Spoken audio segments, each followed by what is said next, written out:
Hello and welcome to the Trans Agenda, a podcast by Trans Clinique. I'm your host, Nico, and I'm a trans man and my pronouns are he and they. Every Thursday at 6 p.m. Pacific Standard Time, we'll be right here talking about the Trans Agenda. In this podcast, we'll delve into the unique challenges and experiences of trans folks, highlighting the voices of those who have lived it themselves.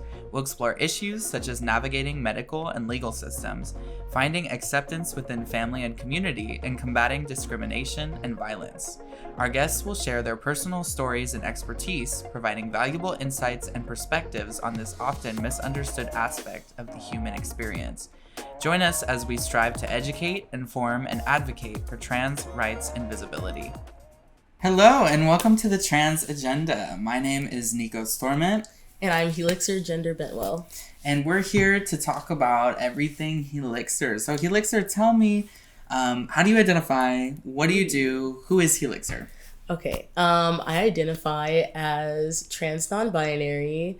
I would say queer, but if I had to identify, I'd say pansexual. Yeah. And I'm a drag king. I'm San Francisco Drag King of the Year. I'm also a Rebel King of Oakland, and yeah, I just professional homosexual. Those are my things. Professional homosexual. I love it. So how did you, I've known you for a year and a half, and through that period I feel like you've really found yourself. And tell us about your process. How did you find that you were me? So I was working for a tech company as a bus driver, and it was soul crushing, and I was doing drag as a hobby, but I guess in 2022 I was just this is really what I want to do. And throughout the pandemic I didn't have to go to work a lot, but in 2022 is when things really start to go back to normal, and every day I just found myself being I can't keep doing this. And then I quit my job in August, and then 2 days later, I won San Francisco Drag King of the Year. So I don't know if y'all are spiritual, but I kept seeing angel numbers for 2 months prior to deciding to quit my job. And then when it was time to make my decision, I saw 555, and it's a sign of change and time for new beginnings. So that was my sign from the universe to just, if I could give someone else 40 hours of my time every week, I can put that into myself and really grind and hustle and work towards what I want to do. So 2 days later, I won the competition, and it felt like more confirmation that I was actually doing the right thing, because it's scary to leave security to be an artist, Yeah. So yeah. And we do talk a lot about, trans people in business on this podcast. And I think, owning your own business is really powerful, especially if you're an artist, because it gives you the freedom. Yeah. And that's what really identity is about, right? Authenticity and freedom. And doing what you actually So want. that's really beautiful. And I'm wondering, how is it going for you, and what advice would you give to someone who's just embarking on that journey? So I'm also a barber. I'm a queer barber. I do my own hair. And it was really to pursue barbering and drag full time. And so I would recommend creating a schedule for yourself. I told myself I needed to learn military time, because if you see 5 o'clock and 5 o'clock in the same time, in the same day, it kind of doesn't seem like that much time has gone by. But if I see 12, I know that I've already spent 12 hours of my day. And if I have if it's 15, I know it's 3 o'clock, but it's it's more incentive to actually do things than be I could do it later, because progress report. Yeah, exactly. So more accountability. And even if you're not getting the reception that you think you want, keep putting yourself out there, because I had to make a little flyer. It was a cheesy little flyer that said I work door, I do go-go, I can kitten, I'll perform, coat check, hire me, and it's people don't know that they should hire you unless you put yourself out there. So you never know who's going to see it. And yeah, I love that. Yeah, because it is hard, and I think people just, it's not that they don't want to support you, it's just that they're not maybe thinking I could do something to help this person. I wonder, I've seen you perform. It's very sexy. And anytime I have performers on this podcast, I really like to ask them, where does that come from in you? Like, how does this manifest into your physical reality? Like, what inside you makes you want to perform? Okay, so we block out a lot throughout life, but lately I've been going back into like my childhood, and like I was a tap dancer at 4 years old, from 4 to 6. And so I've always been like on a stage to some capacity. And then I was also class clown my senior year, which I got a lot of like trouble for, but I like making people laugh. And so I feel like I've always been a very extra, very like, I commit to the bit type person, so I don't care how silly it is, how ridiculous it makes me look. Like, I just like making people laugh. So, I feel like drag has allowed me, to really like exercise that and play with that, because like, who cares if you look dumb, like, it's silly and it's funny. And then like, I'm also, I'm not trying to toot my own horn, but like, I'm cute or whatever. And it's like, you can be sexy like right after, and it's like, I get to mix like my comedic style with like,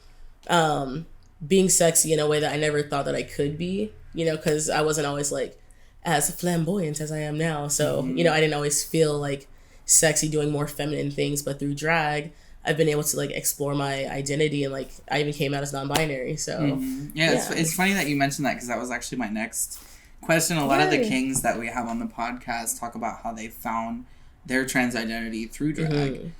What has that journey been like for you? So the first time I drew a mustache on my face, I was like, is this like going too far? Because I think for a lot of my adult life, I was like, don't think about it or else it's going to become real. And I didn't realize I was like suppressing my own like trans feelings. And then being able to like really play out my masculinity, like on stage, helped me feel comfortable in it. And also like, I knew that I wanted to, play with gender. So I also wanted to, express my femme side. And so I had to learn how to do makeup for the first time. And, I was like a rough tomboy. So like, little skater guy. I didn't know anything about makeup. So through drag, I've been able to explore my femininity. And like now I feel like, like I'm not as masked as I thought I was. Like I still think I'm masked, but I'm also like femme. And I think that's like when I started to realize like I don't have to commit to one or the other, or playing with my femininity is not a betrayal of my masculinity, which I had to like fight to express. So drag has given me the freedom to just be like, I can sit here and like present how I want to, because what does it matter? Like, it's me. And if I'm not expressing who I am, then what's the point? Like, what does masculinity and what does femininity mean to you? I feel like for me, like my femininity is like my softer, more playful, sensual, like flirty side. And then my masculinity is more like my, I don't know, it's just like that guy that I wanted to be growing up. Like this is my style. Like if I could have dressed like this when I was younger, like I would have been so happy. It's like just like that cool, like I don't know, like tomboy skater, like I don't even know how to describe it. It's like, because my masculinity isn't like, oh, like I'm hard. It's more like the reason I asked you this question, I don't mean to like, but because in our culture we talk a lot about what femininity looks like and what healthy femininity looks like, but we don't talk a lot about what healthy masculinity looks like and what that means. Ooh. And something that I can't remember if it was Meat Flap brought up on the podcast when we were speaking is we don't consume masculinity in the same way that we consume femininity, and that, take that as you will. But what is kind of your take on that? Like, how did you find yourself as a king, given that we don't really consume masculinity? Yeah. So, growing up, it was like mostly my immediate family and not my extended family. So that's me, my mom, my stepdad, my dad, and my stepmom. So the men that were in my life were just two people. And my dad is a very soft, considerate, very sensitive type of man. Like, he's very romantic. He's very sincere with like his I love this man. And he's where I get like my softness and like my, you know, it's funny because that's my dad, but then my mom's like, she's very kind, very generous, but she's very like abrasive, and like she doesn't take shit. She stands up for herself. Like, whenever I need to be an adult and like be bold and strong, I'm like, all right, it's time to channel my inner Sandy, you know, because like Sandy doesn't like, she won't let anybody mess with me or her, you know? So it's like, she just knows how to like carry herself and knows how to draw a boundary and step up for herself. So my mom, in a sense, is like more masculine and my dad's like more feminine, if you think about it. But I found myself in 2021 at the end of the year getting booked for like very big gigs. Okay, it was reparations and pillows, or not pillows, Princess, and I went there yesterday. And we like, I was like, okay, these are like the two biggest gigs like of my career, and like, you know, everybody wants to do these shows, and I was like, what should I bring as like a drag king and a black drag king? And I had not seen black masculinity played out for me very much, you know?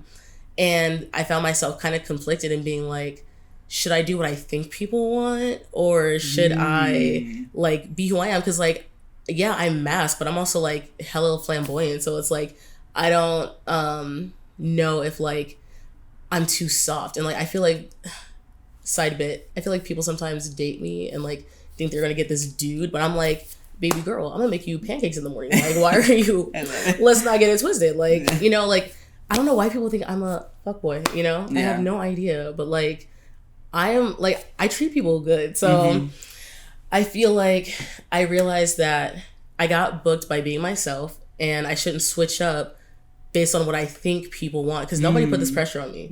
I just thought, like, what do they want from a black drag king, you know? And I decided to do my Daddy AF mix with 3435 by Ariana Grande. So at first I'm like, I'm daddy as fuck, and like, ooh, I'm that guy, right? And then it's like, you might think I'm crazy, you know? And it's like, I'm femme, and like, I'm gonna be sexy and sensual, and it's like, it's okay. Like, I feel like if people play with femininity, if they're masculine presenting, there's a level of respect that is lost within like interactions with people, because it's like, oh, well, like, you're not a man. And it's like, okay, like, what are you trying to say? Like, just because I identify as masc or like trans masc doesn't mean that I have to play out whatever this is that you think that I should do, because I'm existing outside the binary already. So like, why would I go inside of another box? Well, and I was just going to say, you know, as a trans person as well, people, at least for me as a trans man, anytime, and I'm a very feminine,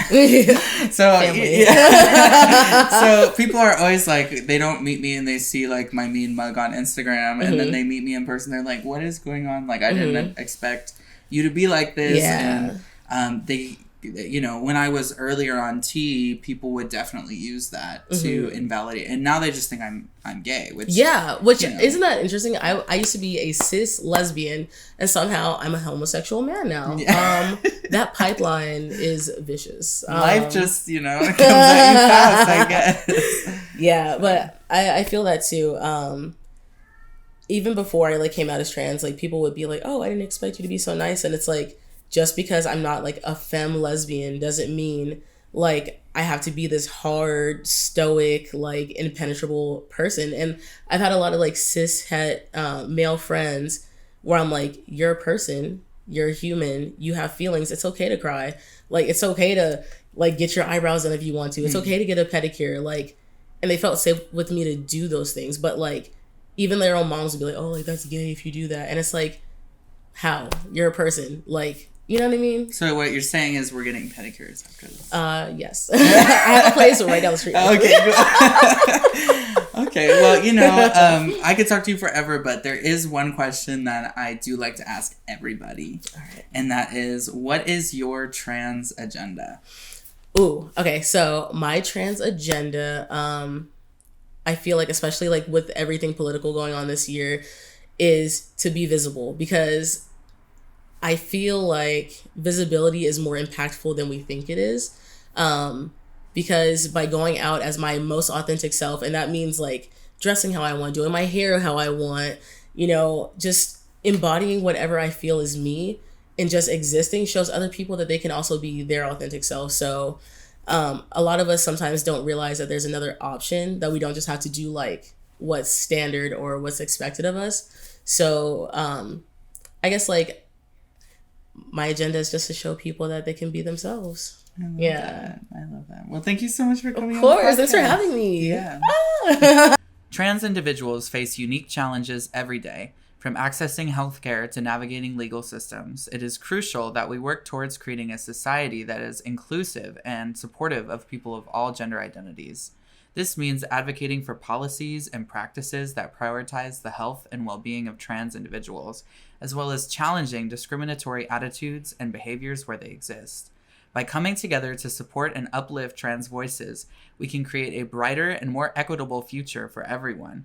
Thank you for listening, and let us continue to work towards a world where trans individuals can thrive. Follow us on all social media platforms @transclinique, and don't forget to like this video and hit the subscribe button.